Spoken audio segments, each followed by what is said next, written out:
On this week's episode, we're going to talk about Indie World. Enjoy the show.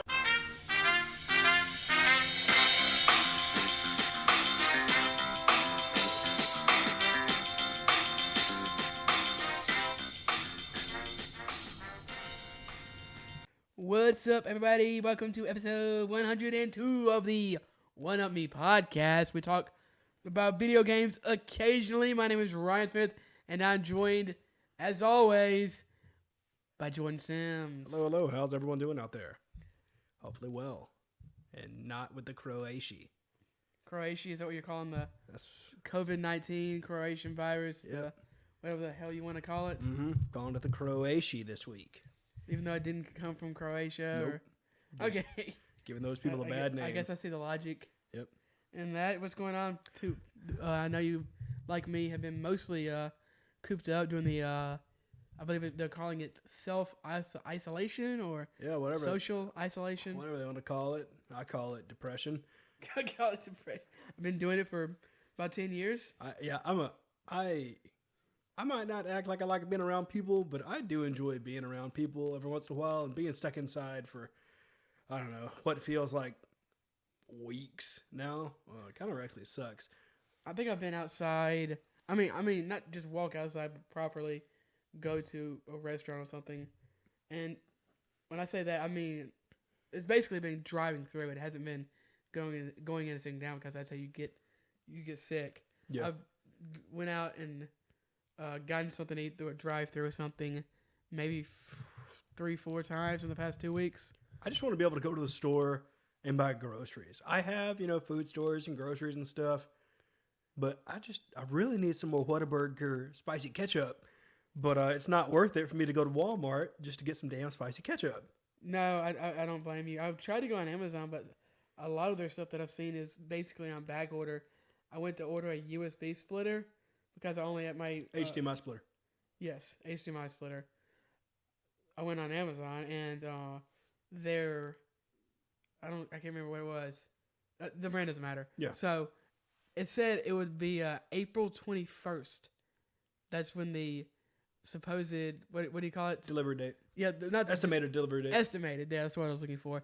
Their estimated delivery date was going to be about a month. Now, it could come tomorrow. I don't know. Yeah. But because I've had stuff like that happen before, where I order stuff and it says it's on back order and then it comes in 2 days. But I'm assuming it's not going to come in 2 days. Yeah. So update on my ear canal. There's still muffling. Oh yeah.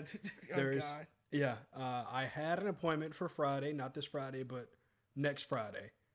So the Friday of the week you're listening to this, and they called me this morning and was like, "Hey, since we got all this Corona stuff going on, we're not going to be able to see you till May." And I was like, "Okay, cool. I can't not hear for that long, so I'll just deal with it myself. Thank you." It's like, "Do you still want the appointment in May?" Wait, what do you mean you can't not hear? You're gonna not hear for that long. I mean, I tried calling Teledoc, which is a service my family has, where apparently it's not just my family thing. Other people can have it. Wait, did you think your No, family invented this one thing for you? No, I just didn't ever hear about it until. I've never heard of it. So what it is you pay for a year or whatever it is, and you can call a number, and that person on the phone takes down like your symptoms and stuff, and then a doctor will actually call you. What year is it? I don't know. What's your symptom? Deaf as shit? Muffled hearing. I've had that symptom. Yeah. So, but they can write prescriptions and stuff and call in. It's basically like seeing a doctor. How is that legal? They're real doctors. But they can't do procedures or look at you. You could they, say, I feel like I got shot. Okay, I'm gonna write a prescription for Vicodin. Well, that's different. They don't deal with emergency situations. Their calls get screened before you're actually sent to a doctor, and the doctor doesn't actually. They call you from a private number. By the way, I'm sorry if y'all hear some sniffling. We have a troll on our couch right now, so if you hear some strange noises, wheezing, sniffing, I don't know, blood-curdling screams, that's what that is. Yeah. So yes, the Teledoc, the calls are screened by someone, first a robot, then you get connected to a human. I hate having to talk to the robots. I think they've been doing it for insurance companies. Hello, how are you? Can I talk? Tell me what you want. immediately I was like, I want to talk to a person. All you have to do is say to those, just say human over and over and over. Yeah, but they still want to. They're still gonna ask you a question. Yeah. Okay, what department would you want? It's still annoying. I just always tell them anybody with a heartbeat. Anyway, so yeah, I called Teledoc and I couldn't get through after like an hour or two of waiting on hold. I was just like, Are they in operation right now? Those doctors might no, they are. be busy with stuff that actually matters. They are. They made it very clear on the line though that they were like, hey, if this has to do with like Croatian coronavirus, just contact their actual hotline. Don't contact us. Because before this wasn't really a popular service. Wasn't something people used a lot. I can't imagine, especially in 2020. Yeah, I mean, but my family used it regularly-ish. You know, if, like, hey, I don't want to go to the doctor. I have a common cold. These are my symptoms. I had a doctor in my family, so anytime that I was sick, before I went to the actual hospital or something, we'd always go to him. That was always nice. Yeah, so I guess I'm just going to try to get back in with the teledoc and see if the doctor calls me and see if they can write me a prescription to just take care of this muffledness because it's really annoying. I gotta be honest, I kind of think that they're not going to be able to do anything without looking at it. Probably, but hopefully I can tell them exactly all the symptoms and they can just be like, here, try these ear drops. Cool, thanks. That's all I want.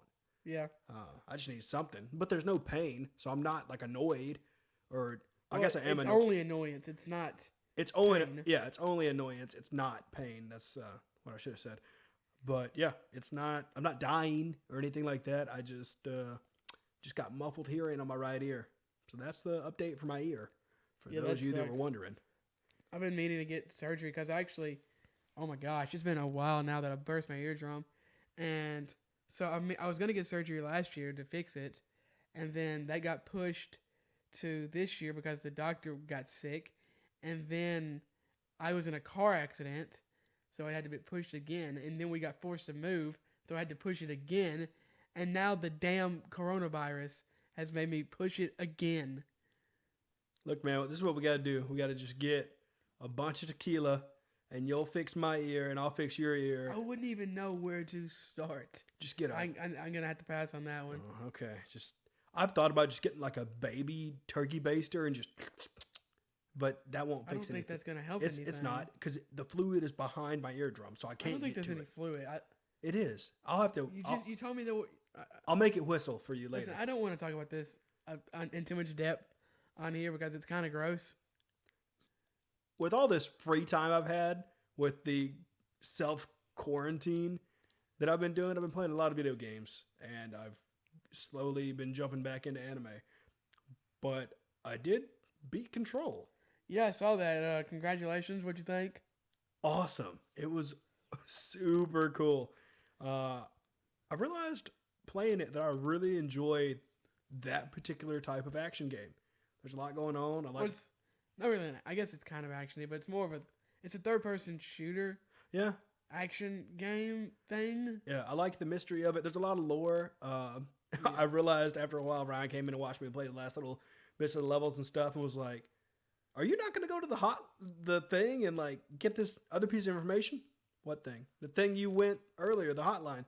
No. Oh yeah, he's referring to the hotline in the game. If you don't know, there are beings that can speak to you like from beyond or whatever, and when they speak to you, they speak almost in riddles, and you get an item called the hotline, which is an old-fashioned rotary telephone, and it lets you decipher some of the things that some of the beings, whatever you want to call them, what they're saying, what they're actually saying, their full thoughts. I just took it as, oh, that's just how it is, and kind of just rolled through the story.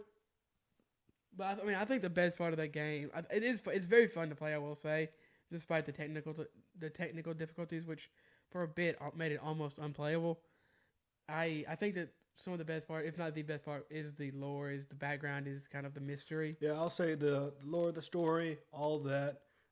The ability. I don't think the story itself, if this makes sense, was that strong. But the writing, all the notes left behind, and the kind of spooky nature of it, and the atmosphere, all that was, I think all that was better than the story. The design is 10 out of 10 in my opinion. I love the like level design and all the little intricate parts and stuff. Yeah, I'd agree. All the details they put into the game. You can tell they really put a lot of work and effort.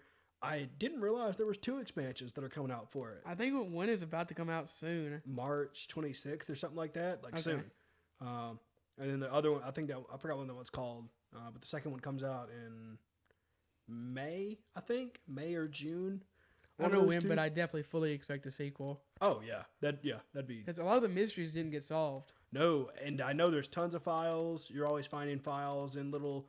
I read a lot of those, just to kind of get more Yeah. of the background. I think you told me you did not do that as No, much.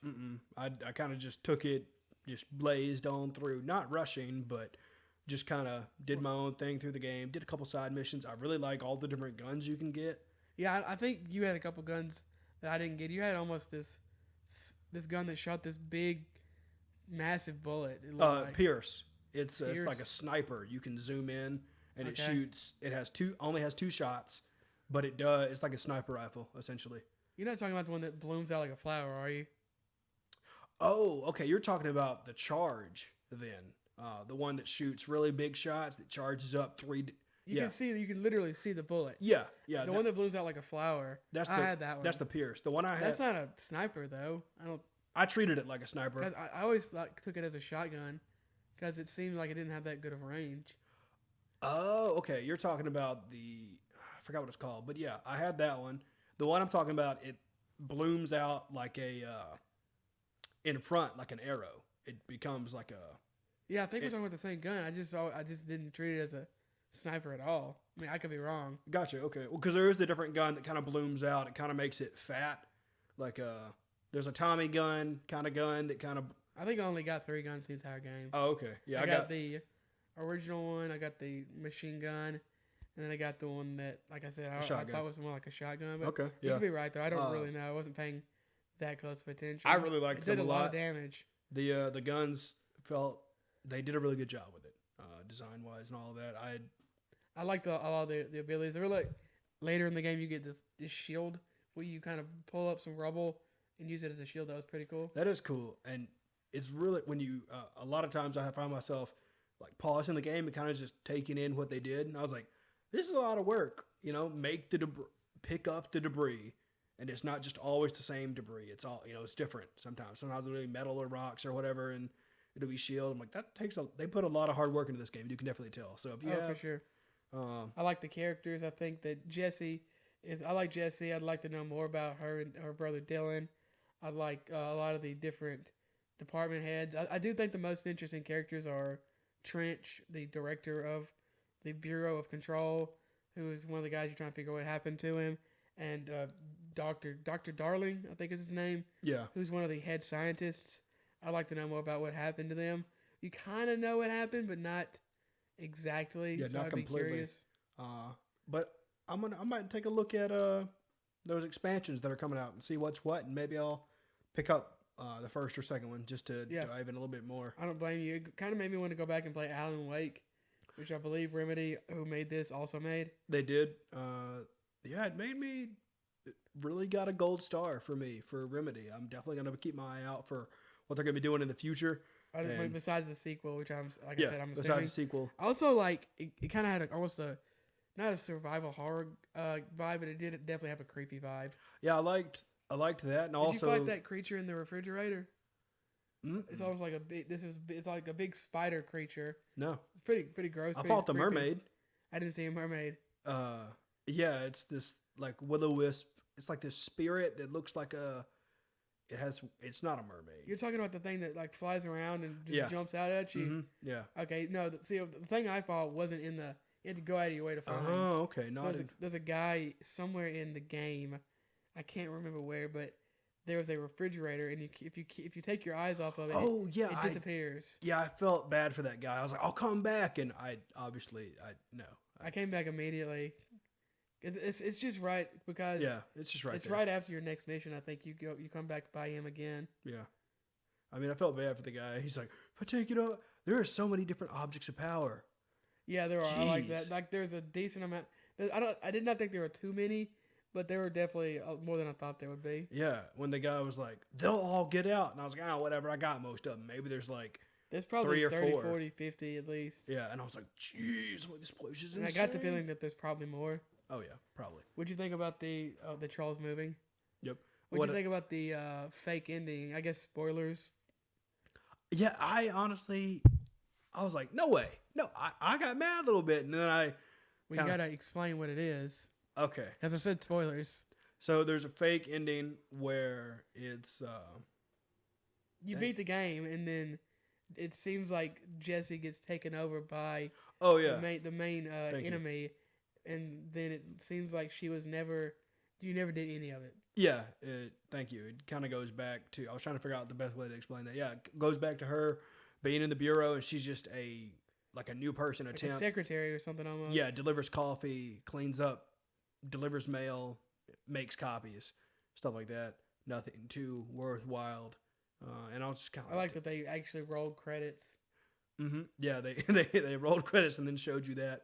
I was like, damn, that's insane. It was really cool. It kind of seems, it reminded me of kind of like after watching a Marvel movie, it's like, oh, wait, there's more after the credits. So I guess we got to keep an eye out for that for video games and not just, I hope they don't start doing that in video games. Yeah, me neither. Usually I just turn the game off after I start seeing credits. Yeah. I'm like, I'll watch the credits, but they take so long. They do. Because these things take so many people to make. Yeah, they do. All in all, good game. Gold star in my book. Yeah, I would agree. If you like kind of spooky supernatural stuff, third-person shooters, I would definitely recommend it. Yep, definitely try that out. I jumped back into Tim today.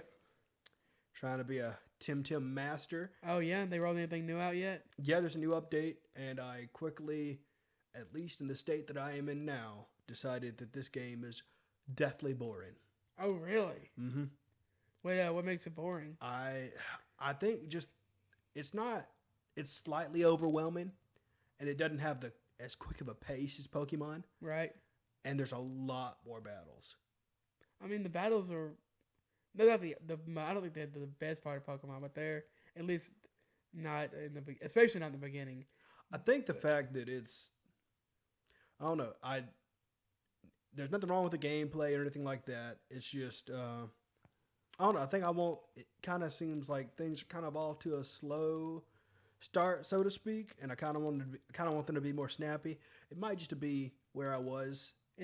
It's an MMO, right? It's an MMO. Are you playing it with other people? No. Maybe that's the issue. Well, you don't. You don't. It's an open world, but there's not like a party system or anything like that. It's you and you're a trainer, and other people are a trainer, and I think you can have houses. Do you battle against people? Yeah, there's PvP and stuff, but there's. In Pokemon to do PvP, you have to set everything up. You have to actually go to the battle center or whatever. Do you have to do something like that in this, or can you challenge someone in the open world? I think you can just challenge someone. Be like, hey, you and me battle. Okay. So I think it's just getting the ball rolling with it. I don't think it's a bad game by any sense. I just think that today, that when I was trying to play it, I got bored. It's still in beta, is it not? It is still in beta. Okay. They have only... right now, they say they got 50% of the stuff they want in the game, and 50%'s come later. So there's a lot more. They're going to add this most recent update, added a ton of stuff for it. I think maybe if I just sit down and dive deep into their typings and different stuff like that, because they have like crystal and, like not psychic, but it's like a telekinetic sort of thing. They have different types and stuff. So maybe if I get into that and kind of just, and every Tim evolves differently as far as, okay, this might evolve at 25. Well, this might evolve at 35. Well, that's like Pokemon. Yeah, but this might evolve. You might get this one, and then it might evolve immediately because it likes you.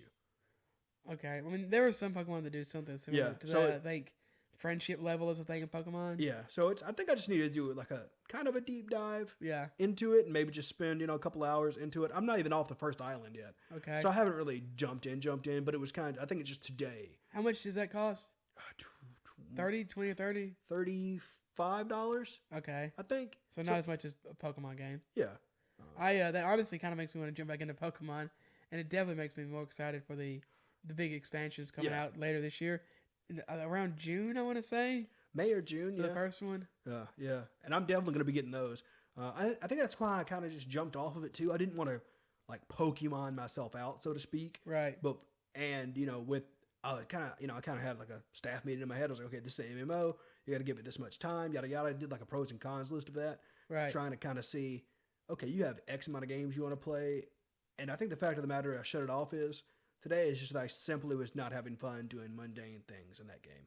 I kind of do the same thing where I kind of put a pecking order of the games I want to play. Right now, I haven't been able to play. I technically could play my PS4 games, but I really hate having to swap the HDMI between my Switch and my PS4.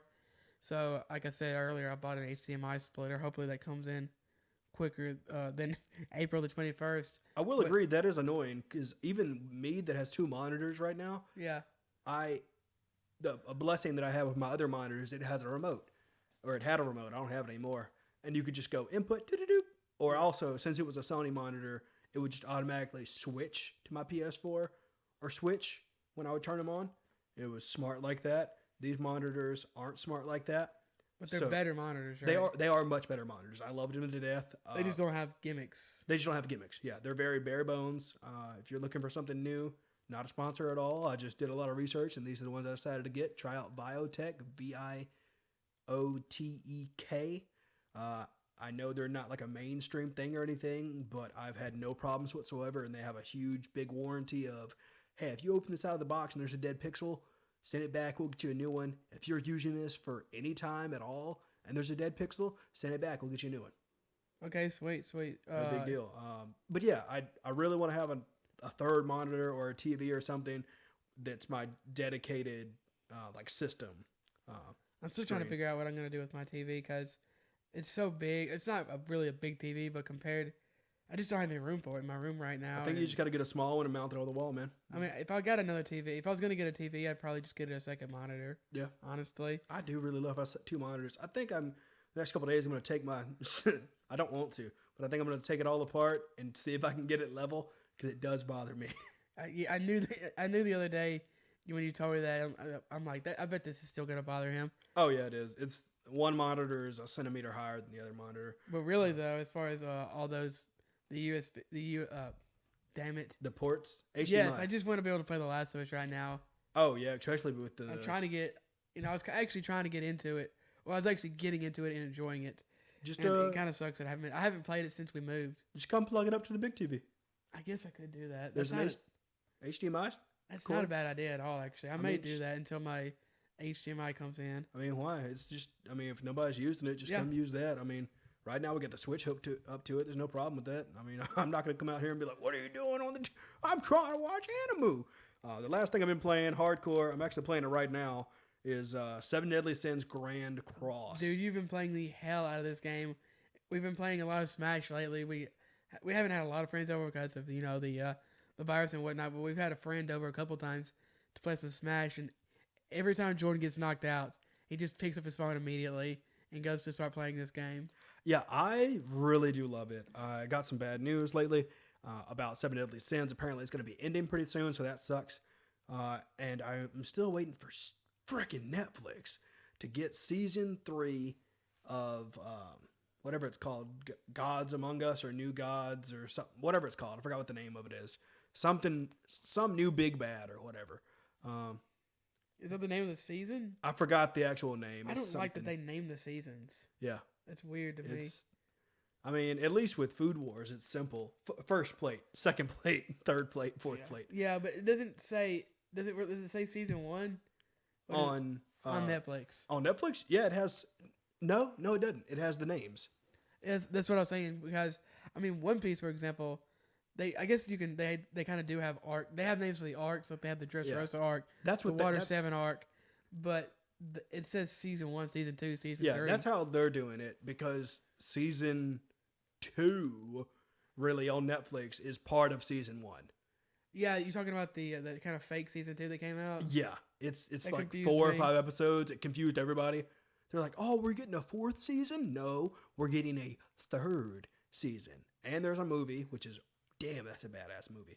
So yeah, this game came out, and I'd pre-registered for it back when they first released it on the Play Store, and followed the Japanese version a little bit. Didn't play the Japanese version. Thank God. Oh, I'm glad you're not that big of a weeb. No, but I really enjoy it. They're doing a lot of they're doing a lot of not crowd control. He's been playing this on his computer. Mm-hmm. Yep.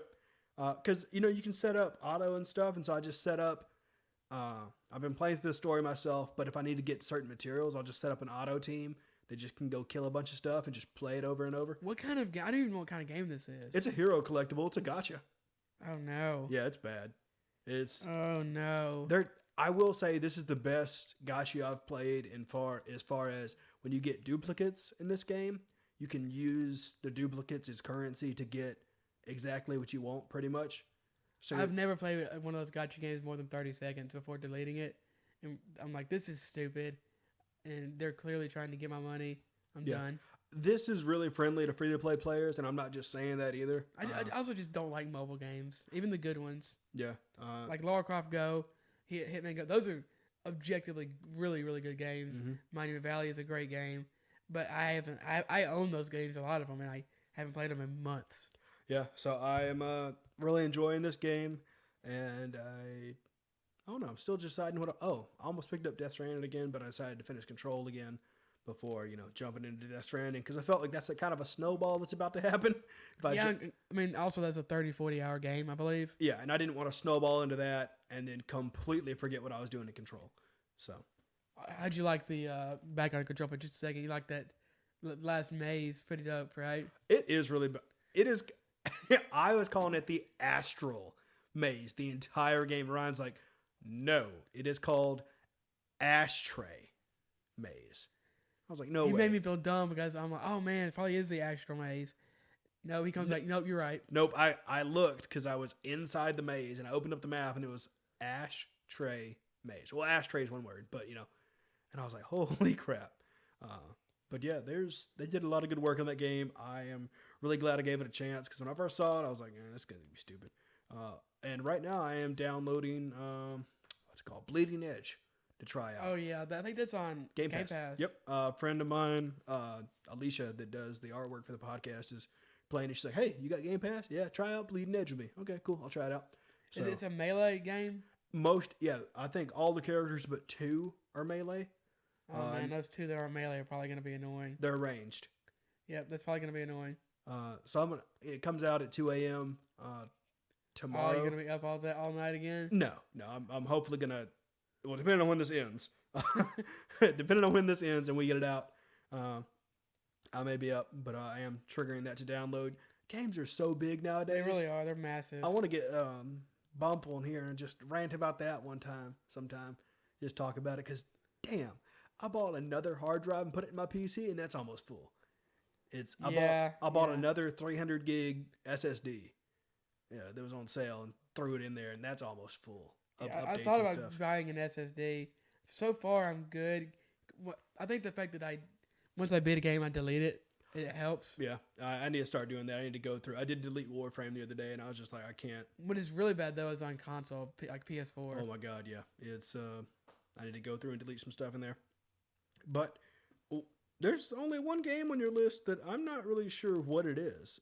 Okay, so you're probably talking about Man Thing. No. No? Okay, so I'll talk about Man Thing first anyway. Okay.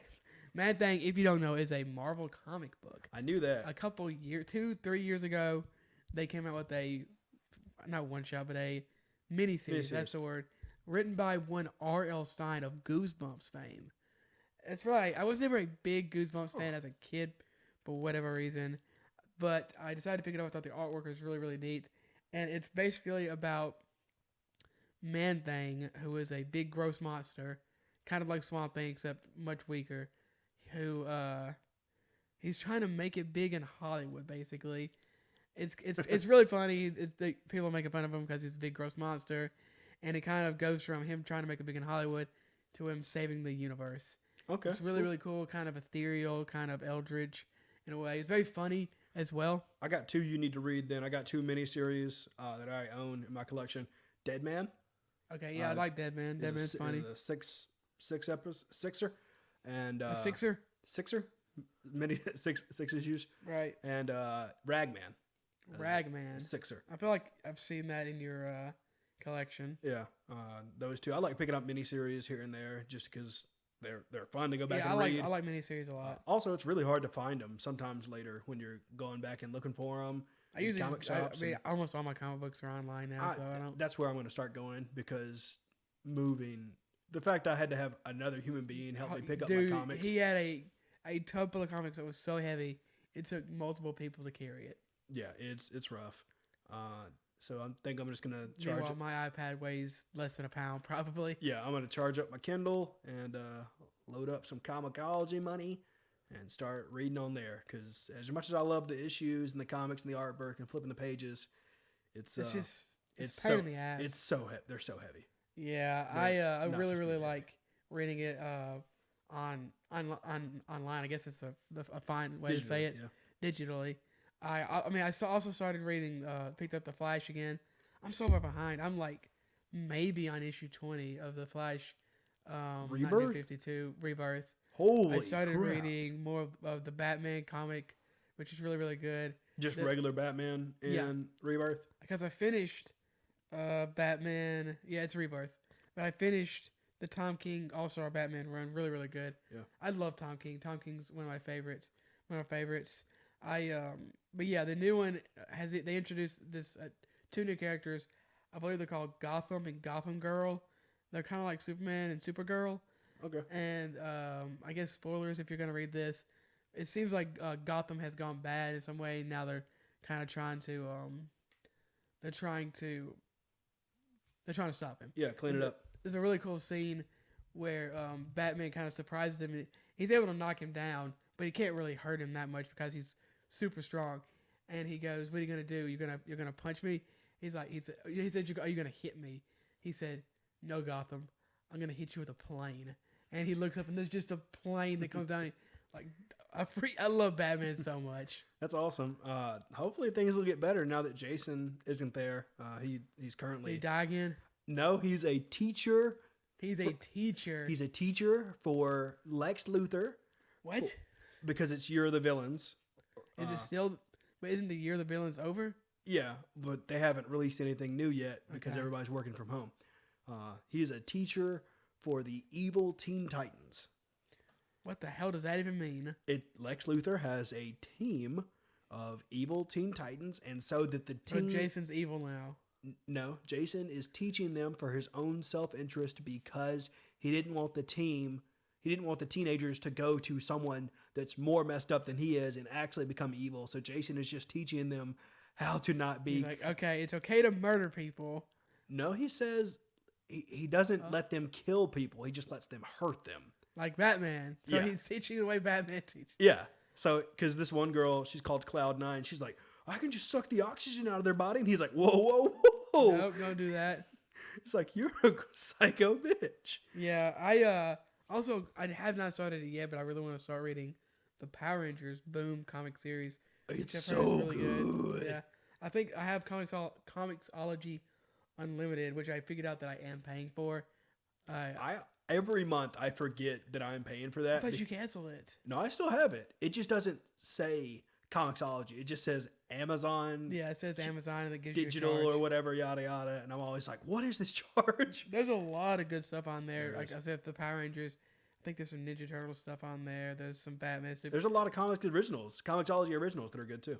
Yeah, I haven't. There are some on there that look good. I haven't tried them yet. Also, I want to kind of start reading Bloodshot because that movie doesn't look great, but I've heard good things about the comic. The character's really cool. I like what they've been doing with him over the years. But as far as video games that I've been playing, also I've been watching a shit ton of One Piece. The video game that I've been playing is multiple. That's multiple. I picked up Warzone. You know, last week we played Plunder, which is the non-battle royale where you're trying to get the most money. Monies. But I tried the actual Warzone. There's a solo mode that I did not know about. Okay. I actually really enjoyed it. I think the gunplay feels really nice. It's not quite as fast or fluid as Apex. I do like Apex more, at least as of now. Actually, we played some Apex. We won a couple in one night, which was nice. But as far as Warzone goes, I really, really like it. I seem to be getting a few kills every game. It feels definitely more casual, I guess is a better way to put it, than Apex. Like I said, the movement isn't as big of a factor. I think it's easier to get kills in this game. Yeah, I will say that I still give Warzone and Call of Duty gold star because I love a damn rocket launcher. Oh my gosh, I swear. I also like the Gulag, which is if you don't remember, when you die, the first time you die. Oh yeah, you get to fight in the prisons. They take you to prison and then you get to fight to the death. Yeah. If you win, you get released. Yeah. Which is that I is, haven't won yet. That is really fun. I mean, I've won in the Gulag. Yeah. I haven't won a Warzone. I've usually won in the Gulag, but then I've only played like 4 or 5 matches all in all, and I haven't won any of them yet. I still feel like I have heard some people say that they like this Call of Duty better as a single player game. Not a single player game, but as a multiplayer. They like the Warzone better by themselves. Okay. But I think I like Battle Royales better as a team. Yeah, I think it's really fun to coordinate and it really is. Talk to your friends and kind of goof around. Yeah, just kind of hang out. It's a way to, especially with the social distancing stuff we're doing now, it's really nice to hook up with people and just kind of get back in their lives. I've seen a lot of people doing live, like Instagrams and different stuff to connect with people. Yeah, actually, there's a couple things I haven't written down on here. I picked up Cuphead again. Oh yeah, damn, that game is hard. Yeah, it is. I beat the boss that I think I quit. That made me quit. I always knew I was going to come back, but I took like a 6-month break from Cuphead. Came back. I beat the guy that had given me so much trouble. He's like a carnival clown guy. He's really cool actually. I love that game. The game is so pretty. I beat him in like 3 or 4 tries, so that wasn't too bad. And then there was a level, like a platforming type level, that took me forever, but I finally beat that. Nice. And now I am trying to beat a dragon, who is hard as balls. Yeah, I've heard. I love the art style of that game. I like the colors. I know that's a weird thing to specifically say, but the colors are great. I really do like the artists that have done this game. I haven't played it. I know it's hard as balls. It is. It's one of the hardest games I'd say I've probably ever played. Wow. What's this Pillars of Eternity though? Okay, so Pillars of Eternity is a old school Western PC RPG. It's made by the makers of Dag Nabbit, The Stick of Truth, the old Fallout developers before Bethesda had it. They also made holy crap, the space Western that came out last year. Oh, Outer Worlds. Yeah, they made Outer Worlds, and then they made the Pillars of Eternity series. Oh yeah, this one. I've seen this around. Yeah. Is it Oblivion? Is that the name of the studio? It is Obsidian. Obsidian. That's right. I really am enjoying this game. I haven't played probably 3 hours maybe at the most. I tried playing this game a couple of years ago. For whatever reason, I thought it was interesting, but it never really hooked me in. And I mean, it very well, the same thing could happen again. Okay. But so far, I am definitely appreciating it more than I did. There's so much kind of deep backstory and lore to this game. Sweet. I really, I can't talk about it too much because I don't know that much about it. But I'm enjoying it. I'm definitely looking forward to playing it more. Also, after I beat this, I also want to play. Damn it! What's the name of it? There's another game. Ooh, hold on. I'm gonna check my Steam library. Okay. Also, but while I'm doing this, the reason I kind of wanted to play this is because of that Baldur's Gate trailer that came out. Or not that it wasn't a trailer. It was a kind of a press release that came out a few weeks ago. It does look so I decided I kind of want to see if I like this type of game, so I can go play that because that looks really cool. Okay, cool. See, I think they call them CRPGs. Okay, yeah. Divinity, Original Sin. Oh, yeah. I want to try that because I also tried playing that back on PS4 and I really liked it. Yeah, I downloaded Yakuza 0, got added to Game Pass, and I downloaded that so I can start playing the Yakuza series. Haven't started it or anything like that, but I am excited to. Yeah, I'd like to play it. Are you playing that damn mobile game right now, letting it play by itself? Yes, I said that I was playing it earlier. This kid. I told you how that was. You have an addiction. I need to get the materials I need to awaken my characters. What does that mean? You gotta level up the characters. You know, give them the right gems and yada yadas to make them go to a higher level. I'm so addicted to. That's right. Okay, so the last game that is not on my list, but it's probably my favorite game that I played this week. Is the one and only Animal Crossing New Horizons. Picked it up a couple days ago, and I really, I love this game already. Way to pry him away from it just so we could do this podcast, man. I mean, let me tell you. My only complaint so far is a bit slow in the beginning. I'm about to go into my third day. Tomorrow, when you are listening to this, I believe will be my third full day. Still don't have a shovel. Apparently, had to bring Tom Nook 5 fish / bugs, but it won't let me give any more. I feel like I messed up for some reason, so I need to figure out what I did wrong. So once you give him, if you don't know Animal Crossing, you can collect bugs, fish, fossils, and a lot of other stuff, furniture. But once you bring him 5 of either fish or bugs, he will get his buddy Blathers, who is a bookish owl and also a museum curator, to come down and open a museum on your island. And I believe also it said online that he's supposed to give you access to a shovel, but I still don't have it. And that's the basic. Give you the shovel. What you got to do is you got to take him, not the owl. You got to take the, what is he, a raccoon? He's a chupacabra? Tanuki. You got to take him by his throat. His name is Tom Nook, and he's a Tanuki. That's cute. Tom Nook, Tanuki, Tanuk. Okay, you got to grab the little Nook by his throat. You got to shake him. Can you shake him pretty much up? everything goes through him, so if something bad happens to him, I might just die alone on this island. And everybody's island's different. I'm not going to lie. With Animal Crossing being, I feel like I'm the only person in the damn world that doesn't have Corona or playing Animal Crossing. It's like those two bubbles are just exploding everywhere, and I might buy Animal Crossing, man. I mean, I think if you like Stardew Valley, you'll like this. I really do like Stardew Valley, and I really like Horizon Zero Dawn. Sorry, what? Harvest Moon. One of those games is not like the other. I really like the game. I think it's very, very cute. I'm enjoying it, and I'm barely even doing anything. It's super chill. How many hours is this? How many hours are we going to sink into this? I mean... Oh, for a lot. Probably hundreds by the end of the day.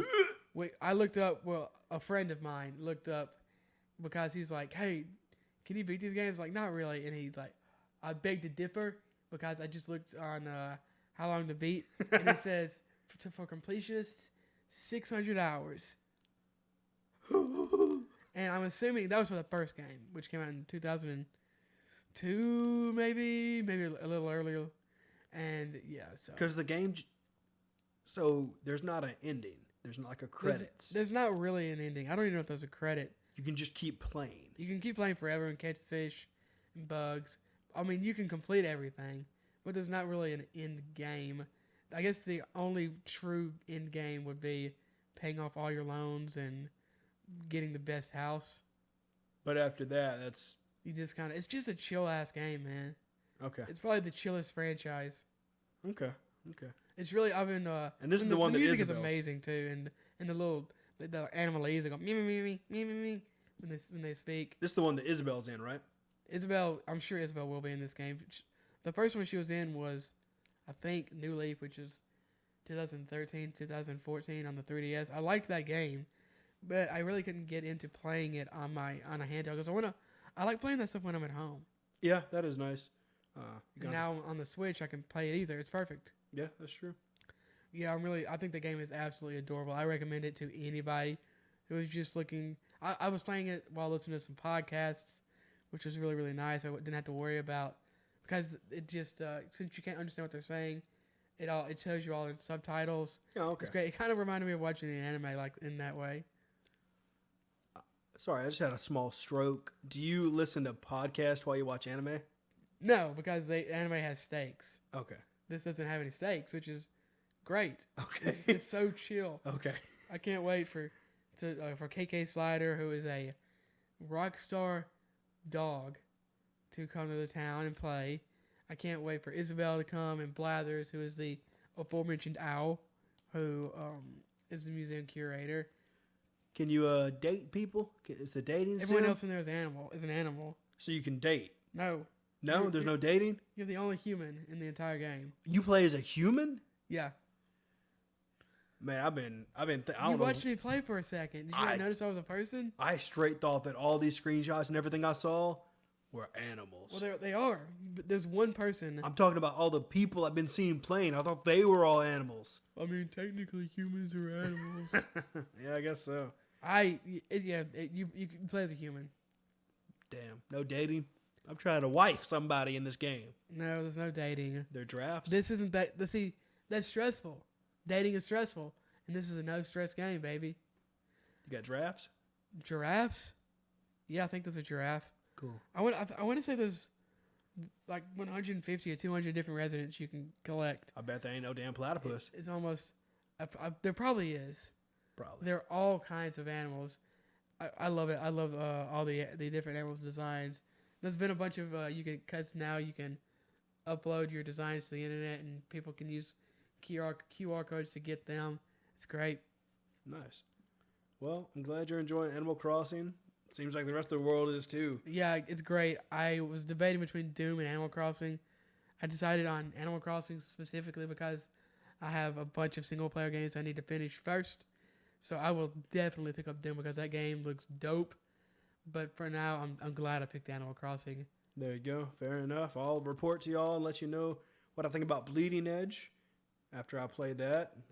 And once I break him down, he gets Animal Crossing. He'll let you know what he thinks about that as well. No, because they won't ever hear from me again because I might become addicted and never, just I'll become an Animal Crossing streamer. That is an acceptable answer. Did you see where Animal Crossing has been one of the top 2 or 3 games streamed on Twitch for the past since it came out?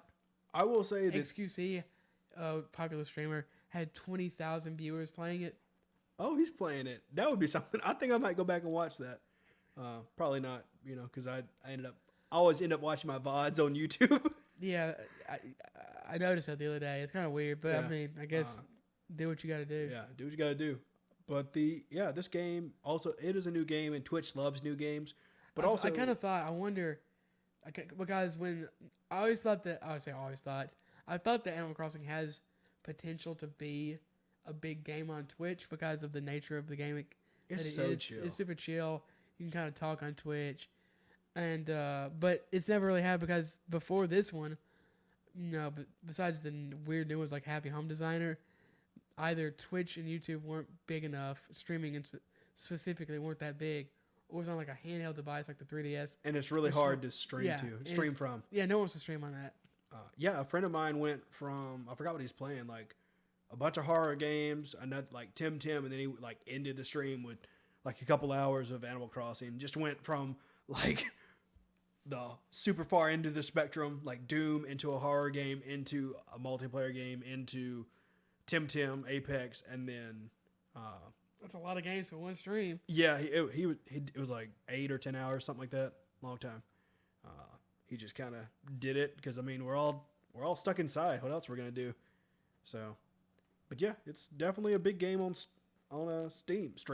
Twitch. That's the word I'm looking for. Well, stream works too. Stream, Twitch. Now it's time to move on to some leaks and sneak peeks, a part of the podcast where we talk about things that aren't that fleshed out yet, or maybe they are, and we didn't want to talk about them that much. First up on here was from Eurogamer, Sony pulls Super Mario. That's a horrible impression from Dreams after Nintendo complains. I can't believe that. That's pretty good. If I sound different, I got my little CV8 19.9er. Why do you have that on? Gotta just Take the damn mask off. I gotta just protect the concerned citizens of my household from this death ray.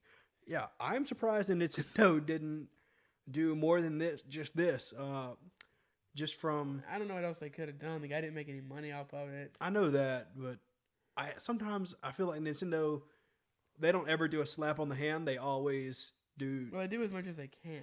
I know. I mean, I don't think they're gonna do a damn drive-by or something. I just think that sometimes they throw tantrums. I'm not surprised they did this. In fact, I would have been surprised if they didn't. Yeah, this looks like a dang good Mario though. It looks pretty good. I'm sure it didn't feel nearly as well. Oh no. We were talking about Dreams earlier today, and it kind of made me think that I don't want to buy it, so I might just watch some YouTube videos on it and see what all the hullabaloo is about. I don't think it's going to be. I can see this game being much like Animal Crossing, big on Twitch or YouTube. Yeah, just something enjoyable to try out. But it just doesn't look too bad. Apparently, they emailed this guy Piece of Craft. Oh. Is that all you had to say? Yeah, I was expecting more. So they... Are you talking about the Nintendo emailed him? Yeah, this guy, like I said, Piece of Craft. He tweeted out good news and bad news. We flew too close to the sun, boys. A big video game company, who I will keep nameless, obviously didn't read my be cool note in dreams.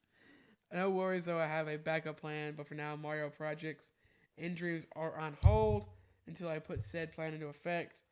And apparently, like I said, they contacted him. He said the email came through the same email I have linked to my PSN, but it was from the Legal and Business Affairs Division of Sony Interactive Entertainment Europe. Interesting. And so not from MM. I'm not sure. So I just want to read the description of this Dreams thing he put on here. Rigged Mario for Twitch stream. This version of Mario is for those lovely few that follow my Twitch and want to follow along on the creation process. Then it has his Twitch and his stream information and stuff like that. But he clearly states right there, hey, this is just for creative processes. But it is funny that that in the his thing to Nintendo was like, hey man, be cool. Just be cool. Don't act too crazy. I'm sure he's not surprised though. Oh, Nintendo yeah. does this kind of stuff all the time. They take down ROM sites. They take down fan-made games. They're definitely a bit silly about it. But they won't take down the stupid, ugly, fake Pokemon figures people sell at the flea market. How do they take those down? Got to come knocking. Got to send Johnny on a road trip. Johnny, I need you to go to all the flea markets in America. That was Reggie's job, and since he quit, I mean, why do you think GameStop hired him for his business expertise? Because he founded Bigfoot Pizza, and because he led Nintendo? No. He's about the crackheads. I really hope he has a documentary or a Netflix show or something, or just does more little tidbits of his life, live streams or something. I just want to see the man crack some heads, verbally or physically. I'm down. I don't with think either. he was known for cracking heads. I was just making a joke. I want him to now, though. I need it to happen. I mean, he's like 6'5". He's a big boy. Big boy, big heart. Big boy, big heart. Okay, so also Jedi 2 Jedi Academy seems like it may release on Switch next week. This according to Nintendo Life. Okay, so apparently it's already the PlayStation blog has also confirmed it is coming to PlayStation 4. Well, that's cool. Good for you Star Wars fans out there. Also, your Switcheroonies. I know y'all love another game to take in your pocket with you because some of you crazy mofos stick your Twitch in your pocket. So it's coming to PlayStation 4. Wait, what? I've seen some people stick a Switch in their pocket. Okay. Oh, yeah. Okay. Okay. I just missed completely what you said. Oh, yeah. I thought you said Twitch. No. Okay, so apparently it is coming to PlayStation 4 on March the 26th. And it says here, yada, yada, yada. It was confirmed. I think I forgot about this, actually. It was confirmed for Switch last year, but we didn't have a date. So they're just saying that it might be coming on the same day, maybe? Okay, yeah. We'll obviously keep y'all up to date next week. Excuse me. Or if it's in between episodes, we might, retweet something or something like I'll that. put it on Insta. Yep. Follow that Insta. That's One of right. me gaming on Instagram. Yep. Check it out. All right, next up is a very strange game. It's going to be released on PC, Xbox One, PS4, and Nintendo Switch. Shadow Man, which I only know because of a Kid Icarus video. There you go. That's awesome. I'm trying to find the article that it's from. This is actually from the Shadow Man is from the Valiant universe. It's an IGN article, Thank you. That's what I was looking for. I knew where the character was from. which is the same universe as Bloodshot, who we were talking about earlier. Mm-hmm. I really like what they've done with this character over the while. Oh, I didn't open it. That's why I can't see it. Yeah, they've done a lot of cool stuff with him. I have not completely versed in all of his lore. I haven't read all of his stuff, but it definitely seems like it'd be a cool game that's gonna be coming out, I'd play it. I've never played the original. I didn't even know about it, like I said, until that Kid Icarus video. If you like weird, goofy PlayStation videos, go check his video on Shadow Man out. Apparently, the PlayStation 1 version of that game is abhorrent. Yeah, I'm kind of like Ryan. This was not in my wheelhouse at the time. I had no idea this existed. I didn't either. That's what I'm saying. I didn't know it existed. I didn't, even since I up and coming with comics, didn't know it existed, sort of a thing. But I might check this out. It says here in the article that it's going to be released sometime on PC, for Steam, GOG, PS4, Xbox One, and Nintendo Switch. It will feature 4K resolution, improved shadow mapping, anti-aliasing. It's going to come out sometime next year. That's awesome. Well, that's something to look forward to for all you fans that have been Shadow Man fans. For all you Shadow Man fans. I have an ad on CNN. Thank you, CNN. Okay, so this next one, like I said, is from CNN Business. It is talks about the Nintendo PlayStation, which actually sold. It might have even been a couple weeks ago. I'm gonna be honest, I completely forgot about it. Yeah, me too. It definitely kind of just fell under the radar. But if you remember, we did talk about this a couple weeks ago. Maybe even more than that. We talked about how there was a rumor that there was I believe Swedish or Norwegian man or something that offered him $1.2 million. Well, he didn't get that. He actually got a significant amount of money less, but he did walk away with a pretty penny of $360,000 to the owner of Pets.com of all places. Yeah, that is kind of crazy that they won. Wonder what he's gonna do with it. Wonder if he's gonna play it. No, he says that he's going to open up some sort of video game museum. That's right. Okay, that's gonna be cool. Well, yeah, this guy is he's one of the guys back in the late 90s, I believe, early 2000s. He bought up a bunch of websites and made a bunch of money. He's one of the people that didn't go bankrupt during the .com bubble. Oh yeah, I don't remember him, but no, because I was very, very young. Yeah, I mean I know of him, so that's cool. Good for him. Yeah, I think it's good for the guy, obviously, who sold it. Yeah, you didn't get the $1.2 million if that price. I know there's some speculation that he made that price up to boost it up so he could get more money. I have no idea if that's true or not. Yeah. But I mean, $300,000 is obviously a lot of money. I know he had to spend a lot of money to take it around the world to show it off. I don't think he had to do that. Actually, I think he could and should have charged money because people would have flocked to this thing. Yeah, just even looking at this picture, it looks insane to see a Sony Nintendo hybrid baby love child. Yeah, it is very strange. Especially with a Sony PlayStation controller with the Nintendo controller layout. It looks so cool. And the gamer and nerd in me just, I want one. Is there anything else in you? No. No. Just those two things. That's awesome, though. It has excitement. This is a really cool piece. It has excitement? This gives me excitement. That sounds like a line from an old Resident Evil game. It has excitement. I do think this is cool. Obviously, I wouldn't pay anywhere near that much money for it, but I wouldn't give you like either. $5, like a bag of chips. Yeah, this is the kind of thing I would get a glass coffee table, and then that it has like an opening, and you just put it in the glass coffee table, so you gotta look at it. That'd be cool. I mean, I put it like behind bulletproof glass because it's worth $300,000. To each his own, to each his own.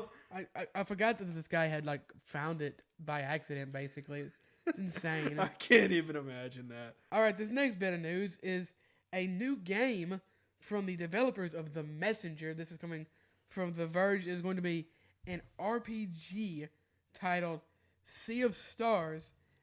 And nope, that's the whole name. There you go. I like the way this looks. I haven't played The Messenger or. Oh, I love The Messenger. Although remembering now as I say this that I never beat it.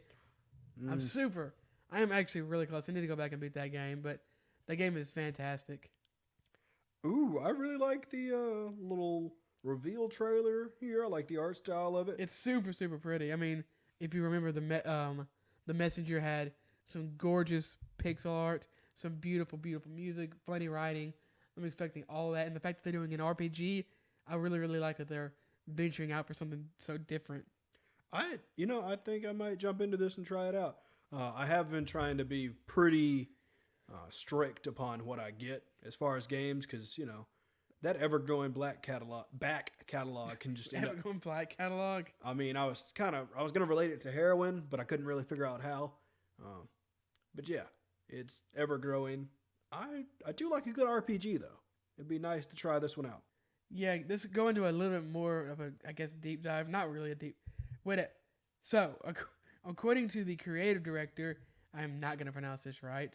Ferry Boulanger. He says that basically they start with a title.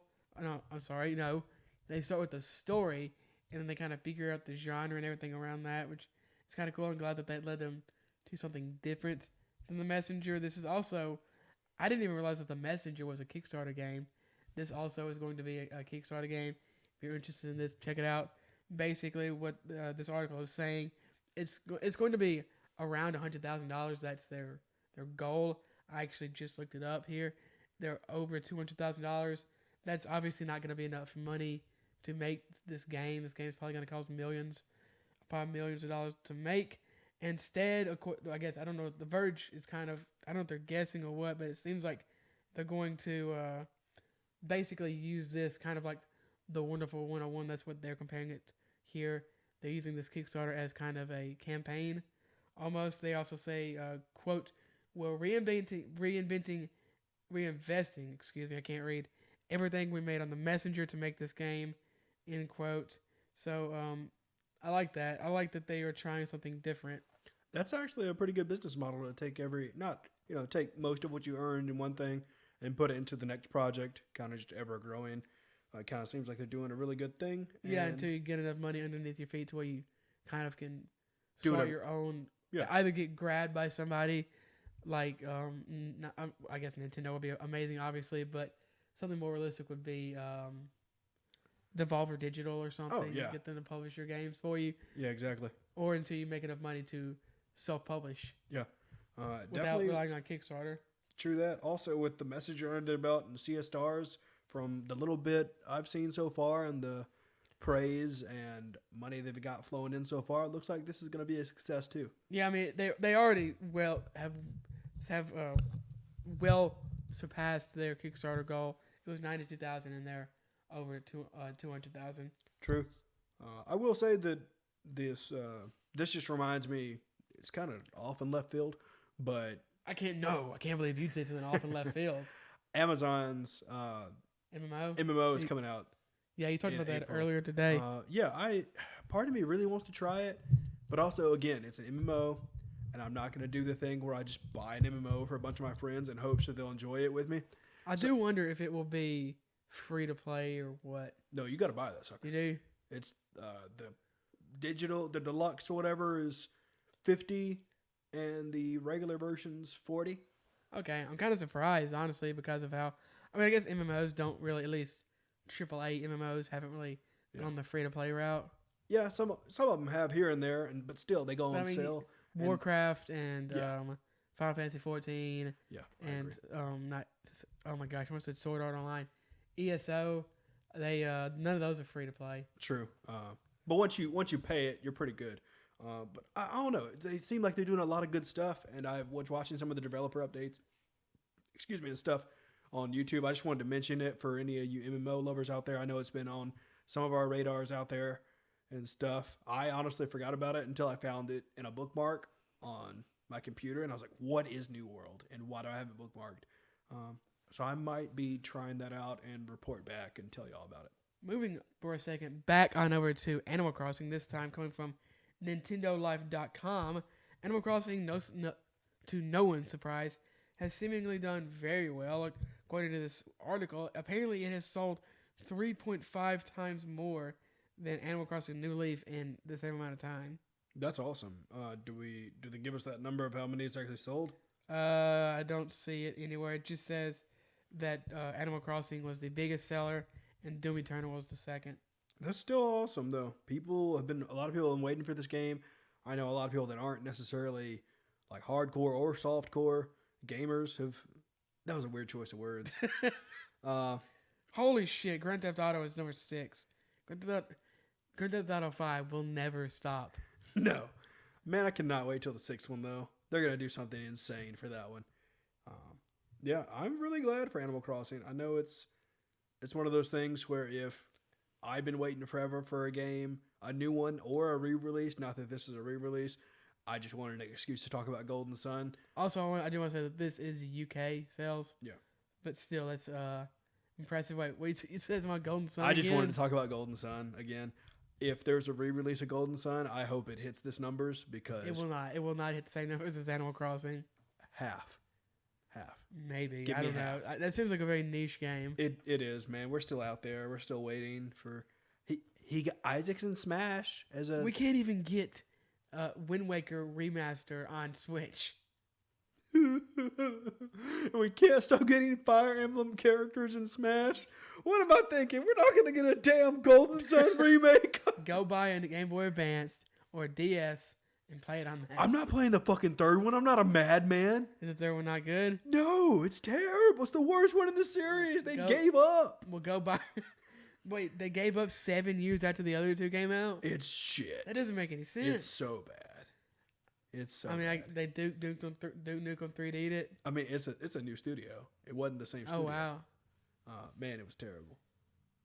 I guess go buy a Game Boy SP and play the original 2, I might just have to do that because or get a. Not that I would ever condone this, but you can get a ROM. what's a no.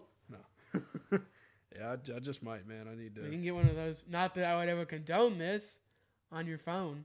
That's right. It's super hard and definitely not incredibly easy.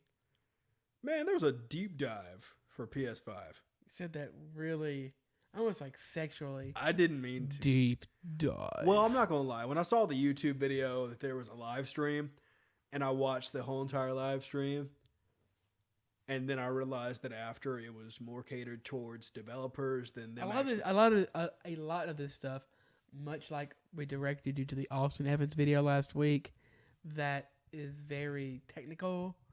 I did want to say that apparently there is something that we probably should have mentioned last week. Xbox is going to have like some sort of proprietary SSD at some point that you can kind of poke in the booty of the new Xbox. Yep, you can plug it in to give it more space. I think you could also probably just plug in an external hard drive if you wanted to do that too. I don't know. Hopefully there's a way around that. But today we talk about PlayStation and not Xbox. This is coming from Push Square. Again, there you could also just look this up on YouTube if you want a more in-depth review. Yeah. We're not the people that are super good, super technical. I especially am not. Yeah, me neither. I like some of it, but Honestly, after a while, it just goes out of my head. Just too much. From what I can tell, the PS4 in some areas is going to be slightly less powerful than the Xbox. You mean the PS5? Yes, I'm sorry. You said 5. PS4 is slightly less powerful than the Xbox Series X, but yes, slightly the PS5. I'm sorry. Yeah. But I forgot what I was going to come out after that. So, on the bright side, I have no idea what I was going to say. The PS5 is going to have an SSD. They made that clear multiple times in that live stream. Yeah, I think from what I could tell, it's going to be. It might have more space on the SSD than the Xbox. Yeah, and it was funny because it's really funny the way Sony does things. They're so weird. They are weird. Like the fake black shadows. Did you watch the live stream at all? I didn't watch it. I just read it. It was a guy with a green screen that had a real podium and then a fake drawn shadows of people. Why? In the crowd, like he was talking to someone. Sony and Nintendo both, man. They stress me out so much. With that dipshit review of the Nintendo Switch a couple of years ago, I just put my hands in my head and I just knew they're about to screw this up again. And Sony, they're still being weaselly about this backwards compatibility shit. Dude, they're saying that most PlayStation. At first, they were basically like some, and now they come out and said most, if not all. But I'm still worried about it. I'm not surprised at all that PS3.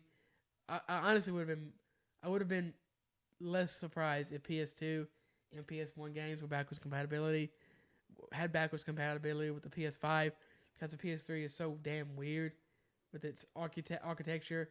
Yeah. Developers have come out saying it's hard to develop for. They mentioned that in the live stream, and I was watching it and kind of just trying to, keep my eye out for if they said anything too crazy. Sony is a fucking weird company. They straight up were like, we don't want to talk about the past, but let's talk about the past. And it's like, what is wrong with you? They're like, we know the developers hate developing for the PS3, but they said it in, their pretentious Sony way of saying, we're revolutionizing things, guys. Let's talk about something cool. Hope they don't do like the PS Vita proprietary storage. This memory card costs $200. My favorite thing is the way the guy opened up, because he's doing a live stream as if there are other people in this room. But there's not. There's not. That's weird.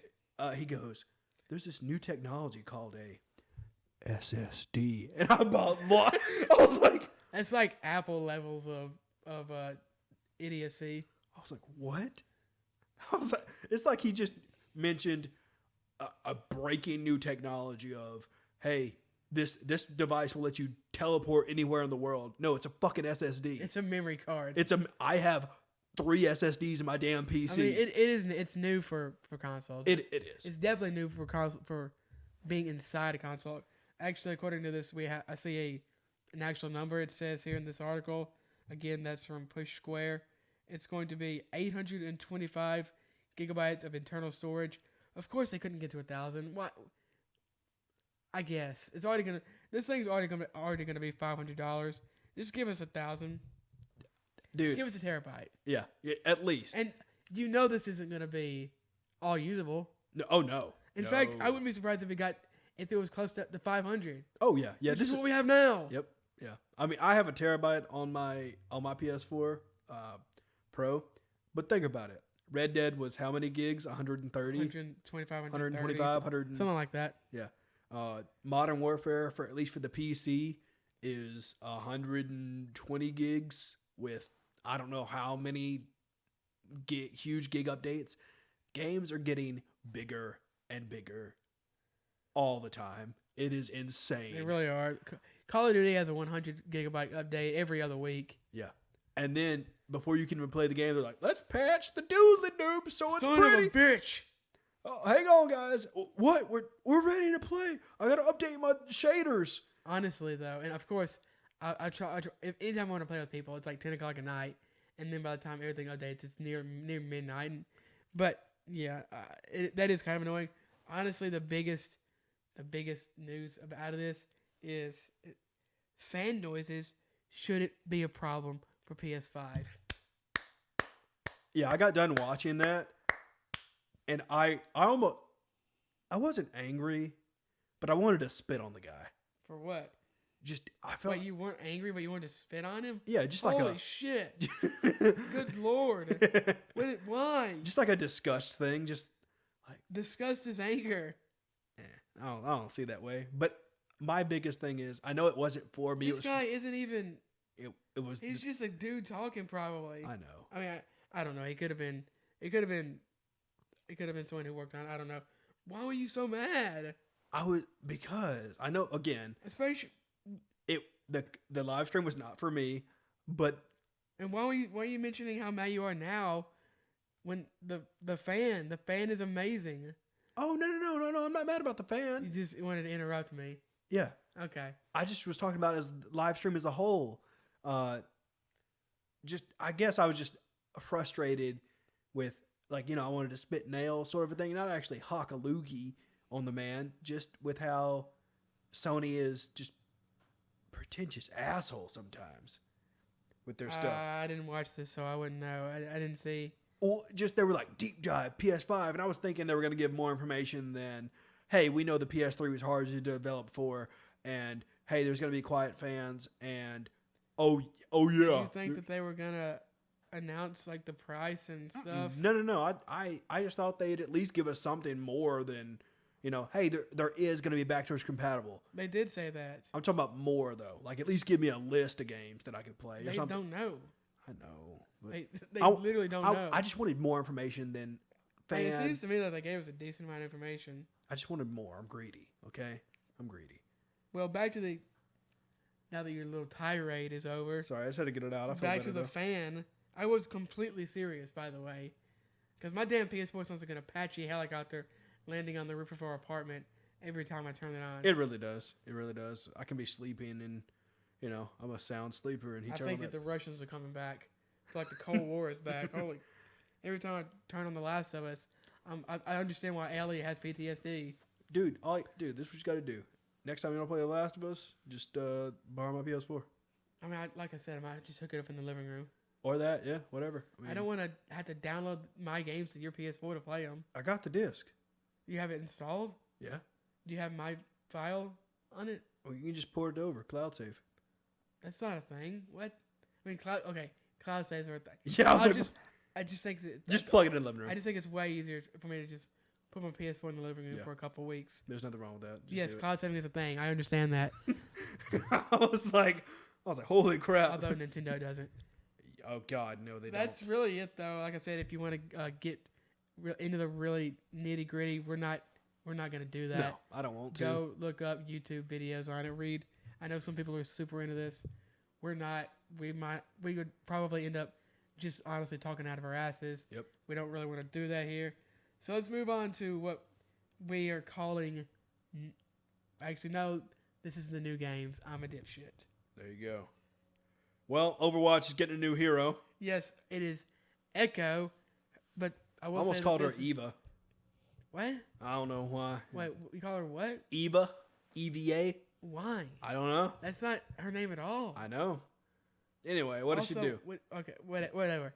Okay, so she is a character that can kind of fly. She's a DPS.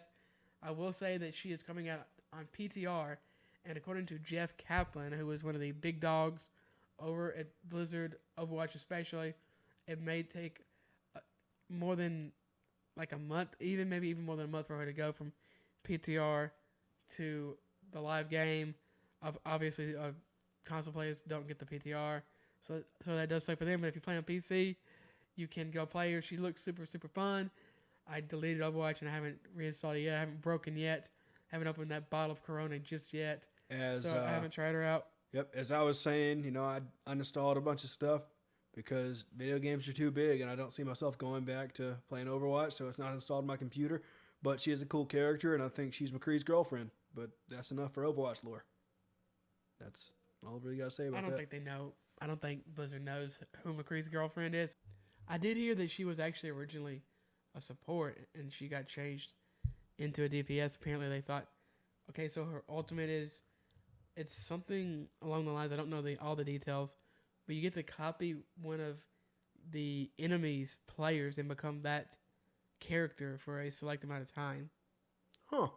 So if your enemy has a Roadhog, you get to you become the Roadhog, and you can use all the Roadhog's abilities.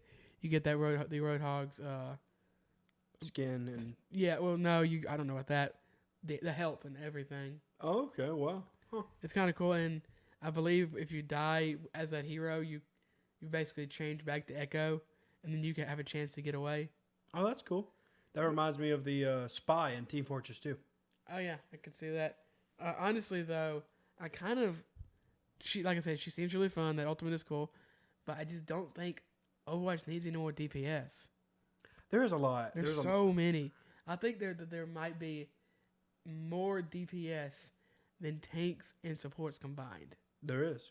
Which is insane. And no wonder no one wants to play tank or support. Yeah. There's just not that many options. Yeah. And then, you got the whole ball of people that want to play to get better, and then some people just want to play their favorite character, and their favorite character might not be a tank or support. So it's just... Oh, yeah, a lot of people's favorite character is definitely DPS. Apparently, a lot of the characters that are coming up after this are going to be tank and support. Maybe that they just want to get one last hero in before that. Yeah. Also, apparently, Echo is going to be the last character that they put in the game before Overwatch 2.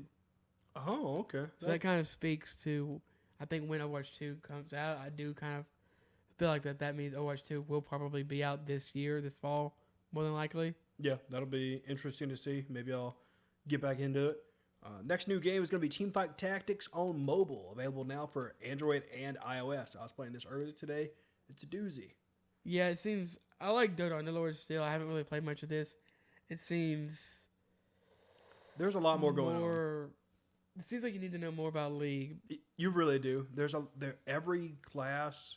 It also seems more random. Yeah. Also, there's minion fights, and there's still. Yeah, sure. Because they took the minion fights out of Underlords. Mm-hmm. And so I don't know if I like or not. There's a lot in here because especially playing on the phone. For me, that doesn't know a lot about. Well, what's this class and what's this? It's kind of hard to tell. And what's this subclass? You got to click on it, and there's a timer for stuff, and so you're staring at it, and it wasn't really fun. Oh, really? Not on mobile. Not until and also I've only played probably 10 times or something like that. So I know a little bit of lore and a little bit of characters from League, a little bit more from Runeterra. So I'm trying to. It was on my phone. I was like, I'll try it out. Why not? It works splendidly. Works really well. They did a really good job of it. Yeah, Riot makes very polished games, if nothing else. Yeah. So that's awesome for you people that enjoy Teamfight Tactics. It's on mobile now. You can throw it in your pocket. All right, next up we got Persona 5 Royal. This is kind of the Persona 4 Golden edition of this game. It is out on March the 31st for PS4. I really, really love the original. If you have not played the original, go check this out. Twin Breakers is out now for PS4 and PS Vita. Yeah, if you don't know what this is a former IGN reporter, journalist, whatever you want to call him, Colin Moriarty. He has a podcast called Sacred Symbols. I actually really, really love that podcast. Him and YouTube personality Christopher Raygun. They have a very, really good, that doesn't sound grammatically correct, PlayStation-focused podcast. And they have, I believe Colin wrote the game. And I can't remember who made it. They're doing something with PlayAsia. I think PlayAsia might be distributing it. This is actually, they originally had it only we could get 1,000 copies of the physical game, but I believe that they now have copies. There's unlimited copies of the physical game, and this is actually coming out on Vita, which is pretty cool because the Vita is not doing great. It's dead. I like my Vita, but there's not a lot of games coming out for it. No. At least compared to the PS4. That's true. That's awesome. They're good for them. Yeah, I kind of want to get it. It looks fun. There's not a whole lot of Twin Breaker games, and there's especially not a lot of story-based Twin Breaker games. Cool. I just like PlayAsia. It's a great website. Exit the Gungeon is available now on Switch, Steam, and Apple Arcade. Yeah, they released this. I think this was actually already on Apple Arcade. It might have been on the others, but I believe the Switch reveal was the big thing. Yeah. I just wanted to remind people, if you got those two things, you can slap it on there as well. All right, and the last thing we're going to talk about here before we get into the Corona Corner is Indie World. So basically, we can just talk about these games for a second, and if we want to talk about them more, we can. I'm going to open up this Kotaku article again. Okay, so the first game we have up here is titled Blue Fire. It is being described as a 3D platform set in a place called The Void. It is being made by Graffiti Games and Roby Studios. It's going to be out sometime in the summer. Baldo is a JRPG-inspired game from Italy. It looks like a Ghibli movie, and it'll be out also this summer. Is it Ghibli or Ghibli? I've always said Ghibli. Tomato? Maybe? Don't come for me, weebs. Oh, man, your fellow weebs are going to eat you alive. I don't care. This game actually looks really, really cool. I encourage you, if you are interested at all, it doesn't look as polished as the Ni no Kuni games, but it definitely has vibes of those games. Yeah. I don't know if you have a picture on your laptop there, but I really, really dig the way this game looks. Yeah, I saw this and I was It's the one that has the frog on it. I saw this and was like, yes. Yeah, I immediately had vibes of Ni no Kuni. Yeah. I was like, man, I need to try this game because it looks beautiful. All right, the next game here is called I Am Dead, and they are calling it an intriguing-looking puzzle game about using X-ray vision to unravel the ancient mysteries in an island called Shelmerstone, and it's going to launch sometime later this year. Not interested in that one at all. Not my cup of tea. Yeah, I mean, no, not as much as Balo, certainly. Yeah. Bark is a family-friendly, side-scrolling shooter that stars animals, each with their different own unique playstyle. Also in Bark, in this case, stands for Bio Interstellar Arc, and it'll be out later this year. That's kind of interesting. Not as interesting as the next one, though. Cyanide and Happiness, Freak Apocalypse. This sounds awesome. It's basically a game set in the Cyanide and Happiness universe. It's out this summer. Yeah, I like these games. I haven't. I enjoy watching games. Are there more than one? Mm-hmm. Yeah. How many Cyanide and Happiness games are there? I think this is the third one, fourth one. Oh, really? Maybe if I'm right. Maybe it's the second one. I'm gonna look it up. I'm curious. I'm looking it up. I really enjoyed the webcomics, and on Verve, there's also a series. How many memes from 2005 have been as successful as Cyanide and Happiness? I'd venture to say 0. They're still coming out with little shorts and stuff. It's great. I still love Cyanide and Happiness. Also, there's an underlying story, which I love. Okay, so there was an adventure game. Oh, really? Yeah. Well, kind of. Like, well, it's different people in every episode, right? Yeah, but sometimes there'll be, like, Reverso, the luchador that can only go backwards. He's in some stuff, and then you'll have him, since he does everything in reverse, he goes from work, like home in his office, backwards to the ring. And so, yeah, they're great. I love this stuff. But what were you saying? Okay, so there's a game called Joking Hazard. They're calling it this is a Cyanide and Happiness game, by the way. It says Joking Hazard is a disgusting and amazing new Cyanide and Happiness card game inspired by the random comic generator. That's interesting. And then there was another game called simply Cyanide and Happiness Adventure Game, which came out a couple years ago. This seems to be at the very minimum third game. You were correct, good sir. Yeah, that's awesome. I will probably play this because it looks great. hilarious. If you have Verve, which is the anime combined with Cartoon Network combined with Nickelodeon, Boomerang, everything's on there. If you have it, go check out some Cyanide and Happiness. Yeah. Fantastic. Yada yada yada. Somewhere in Mara is the next game on here. It's a story inspired about, quote, growing up and protecting nature. That's interesting. Kotaku is describing it as having Stardew Valley vibes. Well, there you go. I really wish I remembered more about these games. That one's going to be coming out in the spring. This next one is going to be called Quantum League. This game actually looks kind of cool. I want it to be cool, but I think it's going to be shit. It's probably going to be frustrating, yeah. if anything. Anyway, let's tell them what it's about. It's a multiplayer shooter with a time paradox mechanic. So essentially it's going to be it's just you on your team, and you can send out your clone. It's 1v1, right? It's just 1v1, and you send out your one dude, and you might send that one to the point, and the other one might send out. So I would describe it as you start the game, you play kind of a turn, and then when that turn is over, that you stays out on the battlefield, and then you keep doing that over and over again. The way they portrayed it in the trailer is because it's all you. It's all you. Shoot through time. You do. They're not clones. Yeah, wrong word. The way it looked in the trailer is by the time you get to whatever turn or whatever it is, third or fourth, you spawn, and the first paradox will go do the thing. The second paradox will go do the thing. So it's kind of like you have a team. Yeah, it's like you're building it's like a strategy type game where you build a team out of you, but if you die once, you die, right? Yeah. So, and also I believe you can be hit by your own bullets. So you have to be careful about when you shoot. And it's gonna be coming out later this year. I'm gonna be checking this one out. It's interesting to me. Let's see. Okay, so The Good Life in Swery. I actually do remember this from the direct. It's kind of like an RPG, and you turn into cats and dogs at night. Yeah, you try to solve mysteries. Yeah, it was interesting to me until I started really looking at the art, and I was just like,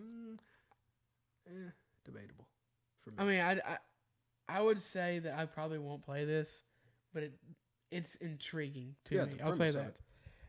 That also is going to be coming out sometime later this year. The Last Campfire is the newest project from Hello Games. the makers of No Man's Sky. Yeah, this game actually reminds me a lot of Journey. Yeah, it definitely has some of those vibes that it's whispering out. You're kind of like this little creature in a cloak. You can only see your eyes, and it's got kind of these markings on it. It looks like you're walking through some ancient lands. And you're kind of going through, and you're got to protect or to help get the last ember to the last campfire or something like that. Okay, interesting. And it's gonna be out later this summer. Yeah, I once again probably won't play that, but I will keep my eye on it, definitely. Right, next up, we got Pixel Junk Eden 2. This is the latest game in a long-running franchise, although I don't think I've ever heard of it. It is it says here, in it, stages generate in real time based on your actions, and it will be out sometime this summer. Yeah, that seems interesting. Kind of. Faria is a next one up. Is going to be a card battler. It's a card with game. with a living board. It'll be out this spring. I feel like this is already. It's out. Well, you're thinking about this wrong. These are games that are coming to Switch. They could announce Uncharted 4 in this direct. You gotta think about it like that. Okay. Yeah, you're right. Duh. This is out on. They actually gave this away for free on Epic a few weeks ago. That's why I'm seeing. I didn't realize it was a card game, and now I kind of wish I had picked it up. Good thing I added it to my library. Because I was seeing it, I was like, "This looks cool." We live and we learn. Okay, so also that'll be out this spring, which is just right around the corner. There you go. Next up, Eldest Souls. This is gonna be a Boss Rush hack and slash. That's interesting. It's gonna be out this summer. There you go. Skyrocket is a shoot 'em up. Racket. It says Sky Racket. Oh, sorry. I said rocket. It's racket. My bad, guys. Shoot 'em up where you bounce projectiles around with a tennis racket. Ooh, I like tennis. It's out now. I guess we should have put that in the New games. new games. Surprise. We're losing it, man. All right, and then finally, moving out is going to be a physics-based moving simulator. It's going to be out sometime next month. And then at the end of the video, Nintendo also showed a few videos or a few clips of some games, but I don't believe that they showed when they're coming out. These games are going to include things as Blair Witch. I guess this is the same Blair Witch that came out for Xbox. Bounty Battle, Dicey Dungeons, Ghost of Tale, Sky Children of the Light, Superliminal, which is the game that they showed at the State of Play a while back, and Wingspan, which is that it's a tabletop game that I have that I really, really like. I haven't played it in a bit, but I like it. Enjoy it. That looks really good on Switch. I saw that and I was like, "Hey, Wingspan! I played that." Yeah, I think that there's a Steam version too. Cool. Okay, and then finally, before we end it, I guess before we go to deals, is we got Corona Corner. All right, it's time to crack open a cold one and sit next to your good buddy Vin Diesel and talk about some Corona. So, apparently, Evo is still happening for now. Those fighters, man, their souls and their power levels are just too strong to be attacked. Yeah, I really, really don't want Evo to be canceled. Obviously, if coronavirus continues, it needs to be. There are thousands upon thousands of people watching this. I just enjoy Evo so much. It is probably the hypest. Oh, it's the hypest tournament ever. Maybe the hypest. The only thing that... Oh, God, my PC just exploded. It didn't actually. I'm exaggerating. I dropped it. I dropped my laptop. But we're back. I very much like Evo. I remember last year we watched it. We postponed the podcast until like 2 a.m. We did. Oh my gosh. Because we're stupid. It was funny, but damn, I might not have known all the combos and stuff, but it is. I didn't care. Yeah, I didn't care. Man, I went and bought Tekken and why do this? And Mortal Kombat. And oh man, I can't. Man. I love it, man. Those fighting games are on such a different spectrum almost to what I'm used to. It really is. I mean, FPS is sure, train up. Same thing with fighting games, but what we're talking about fighting games. What I'm saying is, in my humble opinion, it's easier to become a professional FPS gamer than it is to become a fighting game champion. I actually wrote about this probably very poorly a couple of years ago. I think that the main reason this is because we're playing some form of shooting, even if it's a third-person shooter, since we are knee-high to a Turok, Yeah. So we're kind of more used to that, and we're not playing traditional fighting games constantly like you are FPSs. I played Turok. I more watched my older brother play Turok. GoldenEye, Halo. You came up with shooting games. Yes, Grand Theft exactly. Auto, etc. I mean, Yeah, you're more than likely doing some form of shooting, and my fighting game experience was Dragon Ball Tenkaichi and Super Smash Brothers. yeah. So, I have a fighting stick, and I got a friend that's really, really into fighting games. You have multiple friends, don't you? That are Yeah, I didn't mean. Sorry, guys. I didn't mean to throw the rest of you under the bus. I guess you don't know which one I'm talking about. Yeah, we have a dojo in town. Once all this disgustingness has stopped floating in the air, maybe I'll travel on down there and see what's up there. Because there's people. They're all really nice. I hung out with them when I worked at the Comic-Con, and they are super down to earth. They're not great. Smell? No, they all took showers. Oh, nice. So they're not like card game players. No, I will say that when it got down and dirty, How dirty? They were intense with. It's like their fingers and. Was there a fighting game at the conference or whatever? Yeah, they had tournaments and stuff, and they were hosting. Come play, come see if you can beat our champion and this and that. And I can't. I don't have to play. Yeah, they were really cool. They were live streaming it, and they got all the doodle apps. They got Twitch and Discord and all that other stuff. They're doing a really, really cool thing here. I really want to shout them out, but I don't want to tell people where we live, so I'm not going to. Yeah, I was about to say, don't tell. But yes, just the fact that has grown and flourished, and also me getting kind of deep into Evo. Couldn't name any of the pro players, but I respect the fuck out of fighting games. I can name some Super Smash Brothers players. You want me to? Sure. Oh. Just your favorite. Just Listen, one. I forgot. I like Tweak. I think I actually talked about this recently. Tweak and MK Leo. They had I know Leo. They had this insane finals last year at Evo. I'm still upset that Tweak lost, but whatever. Maybe we can get him next time. Yeah. All right. So this story, I'm glad that they changed their mind. Actually, I don't think they really did. I think they're forced to. GameStop. I don't know if you've ever heard of them. Not that many people have.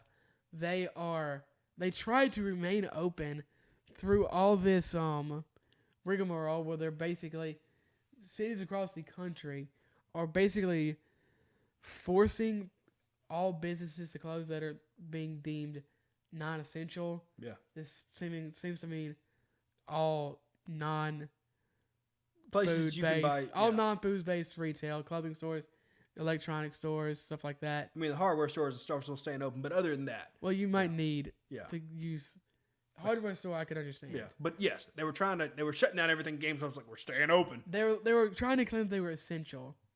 No, like what is wrong with you? Like yes, I know gaming is to a state whatever percentage I'm going to make up. Amazon, and PlayStation Store. Yeah, all up. They're all up 80%. You can even order GameStop online. Like, yeah. I mean, everything's online. Also, we're doing more gaming as a country and a world as we are ever. And people are like, surprise. The Steam, the numbers are massive. Yeah. I believe PlayStation and Xbox numbers are also up. But back to GameStop here. They have folded basically to the demands. And they're saying that they are going to be closing now. Also, they're also not going to be doing any midnight lunches or anything like that for the next 2 weeks at least, I believe. Yeah, a lot of places have kind of just came out with their own little, I guess, timelines for opening and closing and all this. Well, a lot of cities, I think, are all but forcing these places to close unless they're essential. True. Like restaurants, pharmacies, vets, places like that are staying open. But like I said, retailers are being hit a lot. I know it definitely sucks for a lot of people, because they're not going to get paid. Yeah. But at the same time, you don't want to get this virus. You don't want to spread it to a lot of other people that you know. True that. And then the last thing I have here, I'm sure there's probably been other stuff, but GDC, I saw that it had been canceled, but it seems that they're going to try to have it later in the year, but I don't know if they're going to or not. They're going to kind of just wait and see. Okay, that'll be cool. Hopefully it'll still happen. I do enjoy getting news from that and seeing what people are going to be coming out with and everything. But that's going to be it for the Corona Corner. Let's move on to some deals for y'all. The free Epic games that you can get this week as we trickle into April are going to be Figment, which is going to be available from March 26th to April 2nd, and Tormentor X Punisher, which is going to be available from March 22nd till April 2nd. See, I thought it was... I must have misread. I thought it said Watch Dogs. I thought we talked about that last week, did we not? No, okay, so no, I don't. If we didn't, I have to download these. If we didn't talk about these, I want to tell everybody. From now, that's a fine way to put it. Until March the 26th at 10 a.m., you are able to get the Stanley Parable and Watch Dogs on Epic Games. So I can't remember if we talked about that or not. I've heard very good things about the Stanley Parable, and Watch Dogs is kind of, it's okay. It's certainly worth playing or trying if it's free. Yeah. Also, just keep in mind, you don't have to download these games to get them. You can just add them to your library. Add them to your library and make sure you complete the purchase section. It doesn't charge you anything. $0. It's all yours, which are awesome. You can just go back in your library and install them whenever you want. All right, and next up, Game Festival Spring Edition. So what this is, Jeff Keighley is doing some stuff, and basically because of all these conferences that are being canceled or postponed, he's putting a lot of these games that were going to be on the show floor and going to be getting trailers and stuff on Steam as free demos. So go check those out now. That's awesome.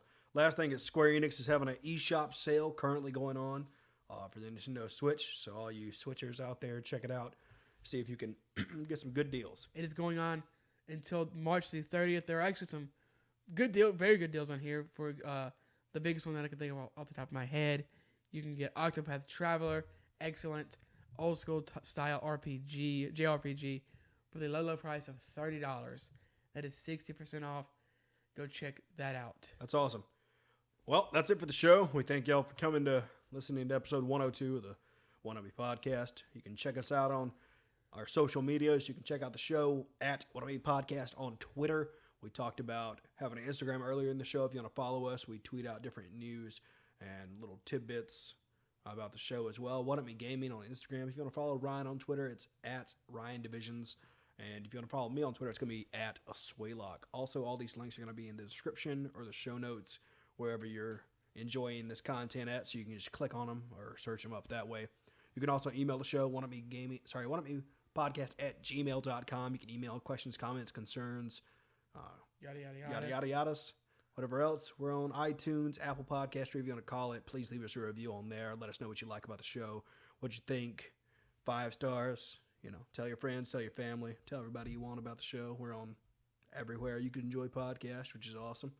Thank you to the Heatley Brothers and the Heatley Brothers for our intro and outro music, and Alicia for our artwork.